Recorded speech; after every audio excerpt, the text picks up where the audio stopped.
Today we're going to talk about mastering our money during a financial crisis. I am Marie Brown, and this is my channel, Minds in Motion, where we talk about personal finances, investing, and how to become the best version of ourselves.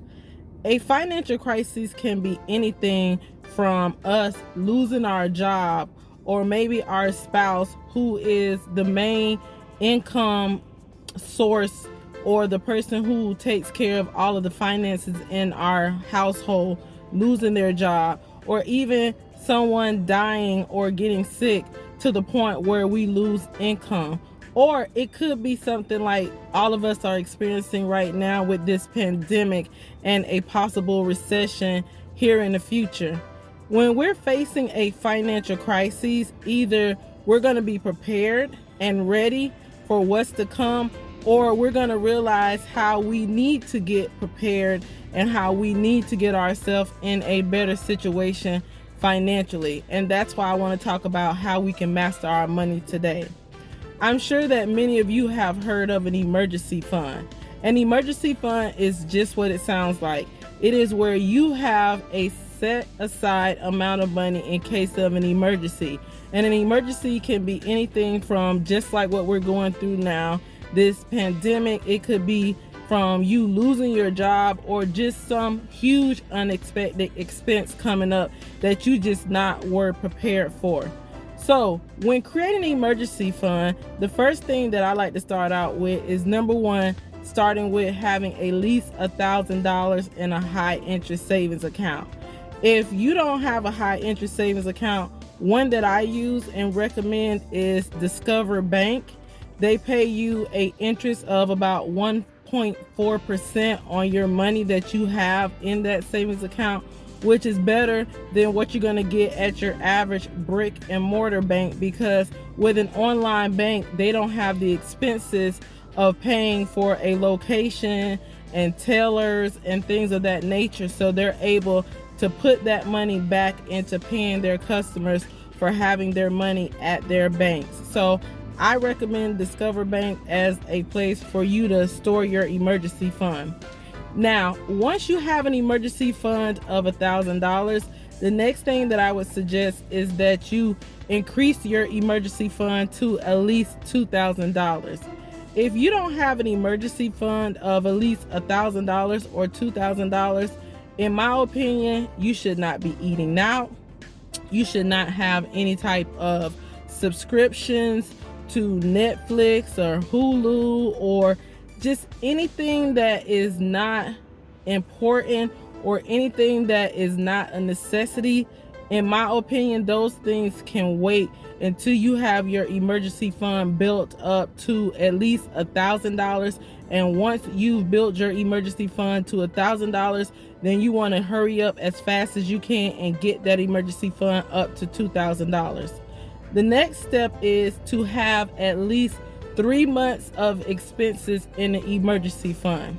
Just think about what we're going through right now with so many people losing their jobs, so many people being furloughed and laid off of work, so many people struggling just to get unemployment or assistance to put food on their table, and trying to figure out how they're going to pay their bills once all of this is over.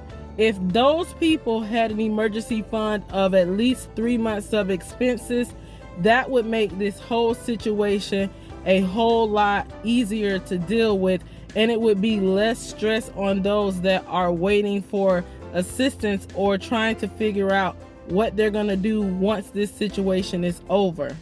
And after you have your emergency fund of at least 3 months of expenses, then you want to build your emergency fund to at least 6 months of expenses.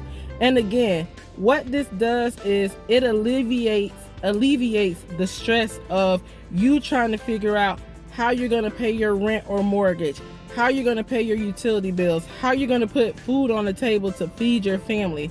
If you have at least 6 months of expenses in an emergency fund, it would definitely have gotten you through the times that we're going through right now, again, with less stress and less worry. And any additional money that you receive, far as being able to work a part-time job, or maybe even able to get a side hustle, or maybe just the stimulus money that you receive, you can also put that money towards either building your emergency fund even more or paying off bills and debts and expenses that you have, versus worrying about where you're going to get your next dollar from to do the things that you need to do to support your family.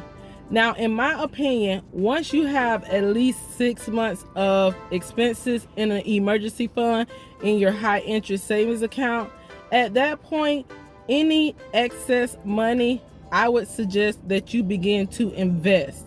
Me personally, I invest in the stock market. I invest in both individual stocks and ETFs.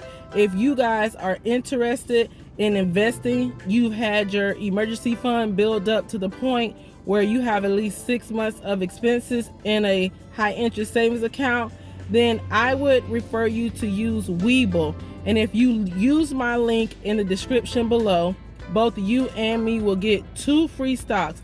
Again, if you're interested in getting started investing in the stock market, you can use my link in the description below, and you and myself will both get 2 free stocks by you joining Webull. And again, you can use my link in the description below. Other investments that you can look to in order to put your money to work and have your money start making you money is things such as real estate, or maybe you want to start that business that you've been looking to start. There are many ways that you can invest your money and begin to put your money to work so that your money is actually making you money, and that's going to allow you to have more time to do the things that you enjoy doing, or starting the business that you've been wanting to start, or whatever it is that you desire to do. For those of you who are looking to start an emergency fund for the first time, and for those of you who are new to getting in the habit of mastering your money, make sure that you create a budget for yourself. And I will include a video in the link in the description below, on how to create your first budget and how to begin to budget your money in order for you to get to the point where you have a nice nest egg built up in case of an emergency, and you can get to the point where you start to put your money to work. I just wanted to come to you guys today and make this quick video and let you know that no matter what you're going through and no matter what you've been experiencing, this situation that we're all going through right now, it's one thing that we can learn from this is that it's important that we plan financially, not just for today,